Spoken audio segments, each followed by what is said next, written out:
Ibn Sa'ad mentions in his Maghazi, Ibn Sa'ad mentions that the Prophet ﷺ intentionally sent out a small expedition up north as a scouting party to give the impression that the massive army is going to go up north towards Syria.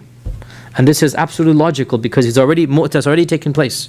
Mu'tah has just taken place and people's minds are fresh with revenge. And that is why the next year he's going to go to Tabuk, right? Next year he's going to go to Tabuk. So he gives the false impression he's going up north. Mecca is down south. He sends a scouting group. You know the scouting group, they will look where should we camp and where's the water going to be. He sends a scouting group of 8 men. Turns out complete tactic. There's nothing going on up north, right? And everybody knows they're going to a certain valley up north. And so the news spreads, okay, maybe he's going up north. And eventually, of course, this group of 8 people, they went to an area, the Ibn Sa'ad mentions, is called Batn Idam, and this is up north.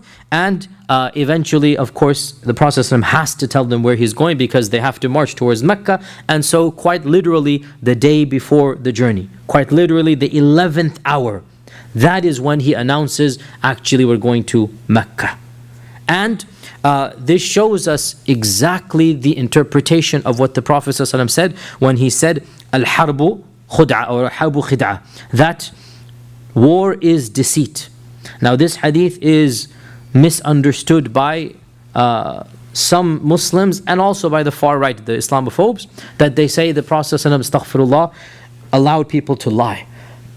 And therefore you can't trust any Muslim in anything he says. And of course you know the Islamophobes, they smear us in this manner and they say everything is taqiyya, they say, and all of this stuff. SubhanAllah, this incident demonstrates what is al-harbu khid'a or al-harbu khud'a, both are allowed. What does it mean? The Prophet did not lie.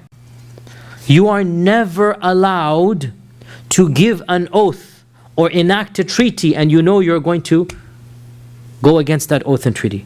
Giving a qasam, giving an oath, signing a contract is never allowed. And you know that you're not going to fulfill that treaty and that contract. This is khiyana. And khiyana is never allowed. Khid'a is deceit. Deceit means you send 8 people up north. People think you're going up north, you go south. Where is the treachery here? There's no treachery. Islam never allows treachery in any circumstance. You're never allowed to be treasonous and treacherous. Every nation practices al-harbu khid'a, by the way.